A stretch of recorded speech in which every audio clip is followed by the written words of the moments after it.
Selamat pagi sahabat Kristus yang setia. Mari kita mengawali perjalanan hidup kita hari ini dengan doa pagi bersama Bapak Fupinus Juniartono. Shalom, selamat pagi Bapak Ibu Saudara, sahabat setia Kristus yang dikasihi Tuhan.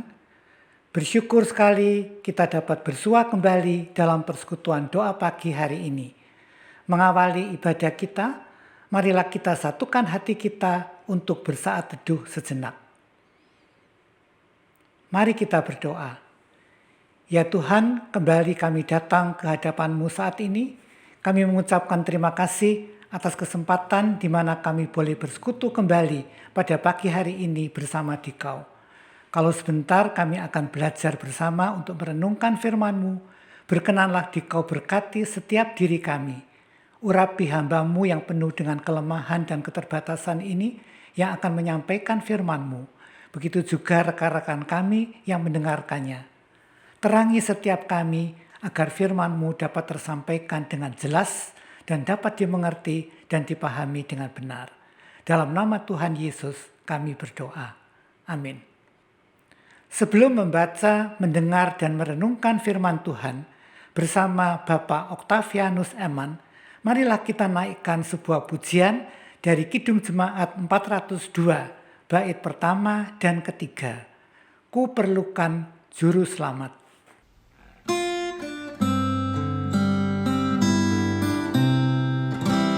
Ku perlukan juru selamat agar jangan ku sesat.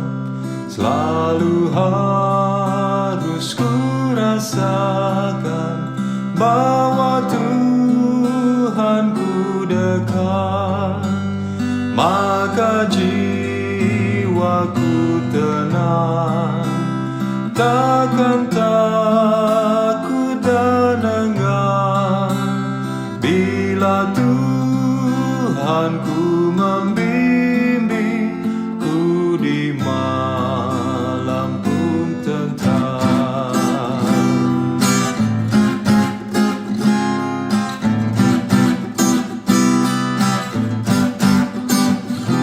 Ku perlukan juru selamat dalam langkah juangku, siang malam suka duka, dengan Tuhan ku tempuh, maka jiwaku tenang, takkan takut dan enggan bila Tuhan ku membimbing ku di malam pun tentram, maka jiwaku tenang, takkan takut dan enggan bila Tuhan ku membimbing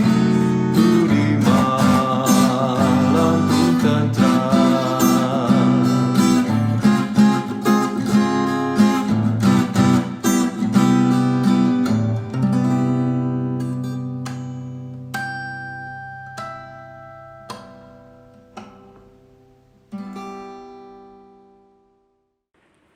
Sahabat Kristus yang setia, renungan kali ini saya beri tema bertobatlah selagi masih ada kesempatan. Bacaan diambil dari Injil Lukas pasal 13 ayat 6-9 yang mengatakan demikian.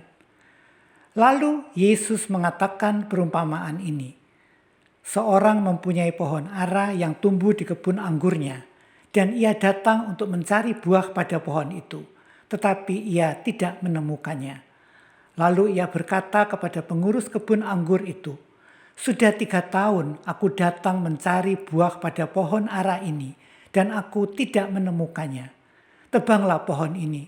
Untuk apa ia hidup di tanah ini dengan percuma?" Jawab orang itu, "Tuan, biarkanlah dia tumbuh tahun ini lagi. Aku akan mencangkul tanah sekelilingnya dan memberi pupuk kepadanya. Mungkin tahun depan ia berbuah. Jika tidak, tebanglah dia.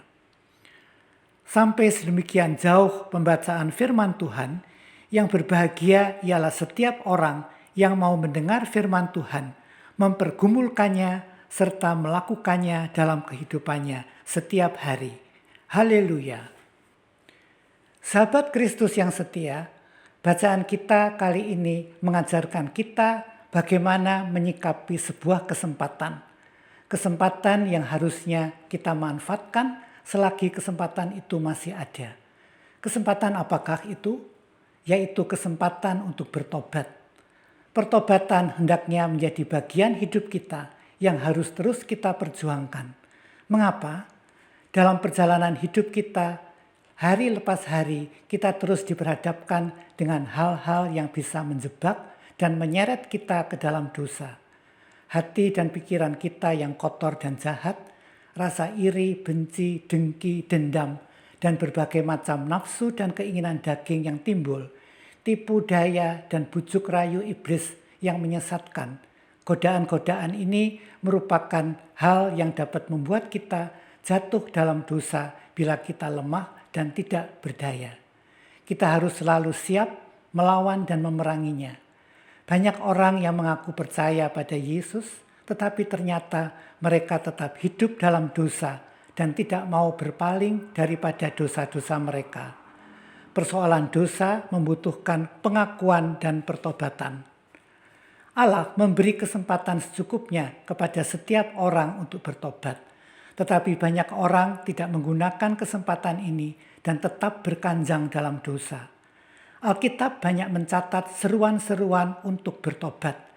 Yohanes Pembaptis dalam Perjanjian Baru mendengung-dengungkan pertobatan pada saat ia tampil di padang gurun. Dia katakan, "Bertobatlah, kerajaan Allah sudah dekat." Perumpamaan dalam bacaan kita hari ini mengisahkan tentang sebuah pohon ara yang ditanam di kebun anggur. Suatu hari pemilik kebun datang untuk mengambil buahnya. Tetapi ia kecewa, tidak ada buah ara yang didapatkannya, hanya dedaunan saja. Ia telah menanti 1 tahun, 2 tahun, sampai 3 tahun. Tetap ia kecewa karena pohon itu tidak berbuah. Bisa jadi pohon ara itu adalah pohon yang rindang dan orang bisa berteduh di bawahnya. Memang ada manfaatnya dari pohon yang rindang itu, karena bisa menjadi sarana untuk memberikan naungan dan perteduhan. Tetapi maksud pemilik kebun menanam pohon ara itu bukan untuk tempat berteduh. Ia ingin menikmati buahnya. Bisa memberi keteduhan bukan maksud yang ia lakukan untuk menanam pohon ara itu. Pohon itu tidak memenuhi tujuan dan kegunaan yang sebenarnya.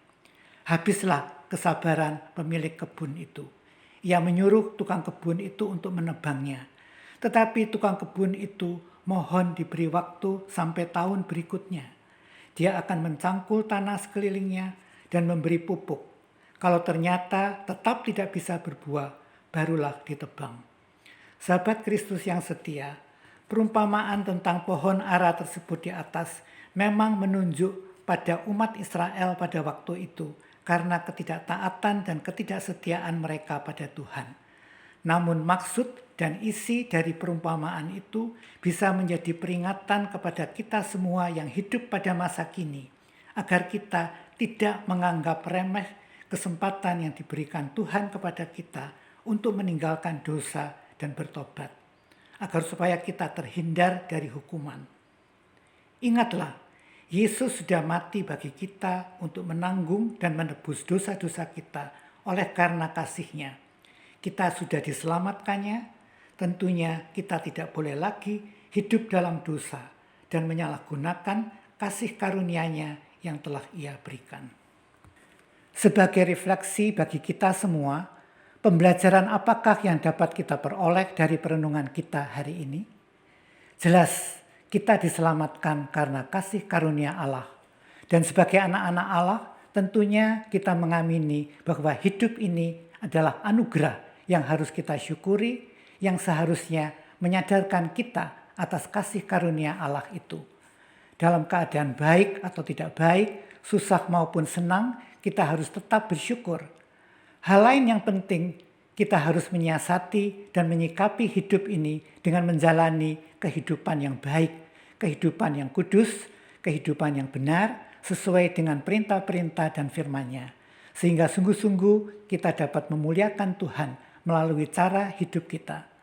Kita tidak boleh hidup sembarangan, seenaknya, mengabaikan dosa, dan hidup tidak selaras dengan kehendak Tuhan, sehingga kita bisa sesat.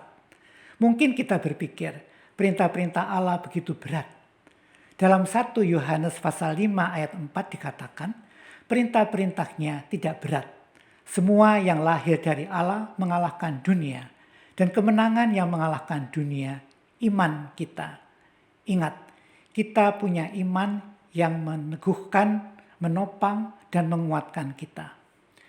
Allah tidak akan selama-lamanya membiarkan dosa.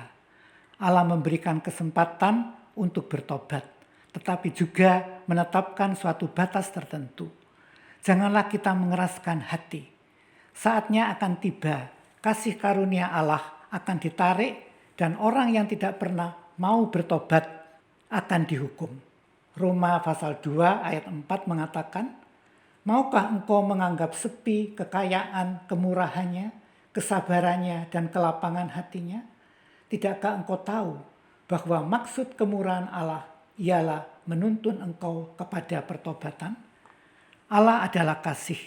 Dia tidak pernah lelah memelihara, merawat, mengingatkan kita, menuntun kita di jalan yang benar, agar kita tidak sampai sesat.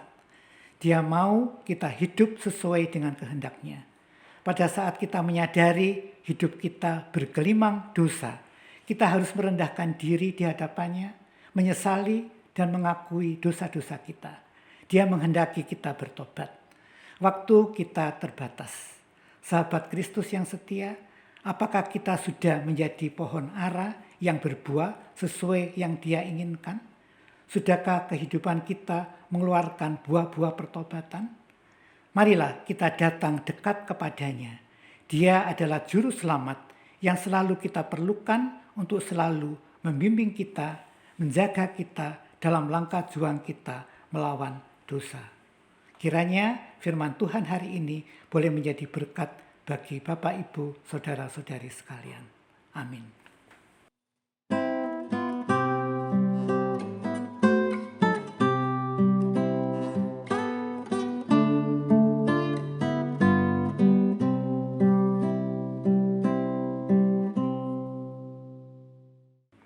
Sahabat Kristus yang setia, marilah sekarang kita naikkan doa-doa syafaat. Terima kasih Tuhan atas penyertaan-Mu dalam ibadah doa pagi hari ini. Kiranya firman-Mu yang telah kami pergumulkan bersama boleh memberi pencerahan kepada setiap kami, mengingatkan dan menyadarkan kami agar kami mau meninggalkan dosa-dosa kami dan hidup dalam pertobatan. Ya Tuhan, pada kesempatan ini kami rindu untuk terus mendoakan sesama kami yang masih terus bergumul melawan virus corona. Biarlah Dikau mau sembuhkan mereka. Terima kasih pula atas kasih setiamu yang telah Engkau nyatakan, di mana Dikau telah menyembuhkan banyak pasien yang terpapar. Sadarkan setiap anggota masyarakat untuk tetap mematuhi protokol kesehatan yang ditetapkan. Dikau sertai juga proses vaksinasi yang masih terus berlangsung agar makin lama makin menjangkau segenap lapisan masyarakat. Kami juga teringat akan para korban bencana alam agar melalui pengasihan-Mu mereka boleh tertolong dan dalam situasi yang berat ini mereka tetap sehat dan dikuatkan secara mental dan rohani. Kami ingin mendoakan setiap jemaat-Mu GKI Tomato, Dikau berkati dalam semua aspek kehidupan mereka, kesehatan mereka, kehidupan ekonomi mereka, juga kehidupan iman mereka, agar mereka terus mau datang dekat pada Tuhan, rindu beribadah, serta mengikuti acara-acara gerejawi yang diadakan. Dikau sertai juga persiapan-persiapan dan pelaksanaan kebaktian on-site terbatas yang digelar, agar berjalan dengan baik, aman, dan setiap jemaat Tuhan yang hadir juga boleh mentaati protokol yang ditetapkan majelis jemaat. Akhirnya kami serahkan kehidupan dan aktivitas kami hari ini, agar dalam pimpinan dan penyertaan serta perlindungan Tuhan semuanya berjalan baik, aman, dan lancar. Dan melalui keberadaan kami dapat menjadi saluran berkat bagi banyak-banyak orang dan dalam banyak-banyak hal. Sehingga nama Tuhan dipermuliakan. Kemuliaan bagi Tuhan untuk selama-lamanya. Amin.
Sahabat Kristus yang setia, doa pagi telah selesai. Selamat pagi, selamat beraktivitas. Jangan lupa pakai masker, jaga jarak, dan selalu ikuti protokol kesehatan.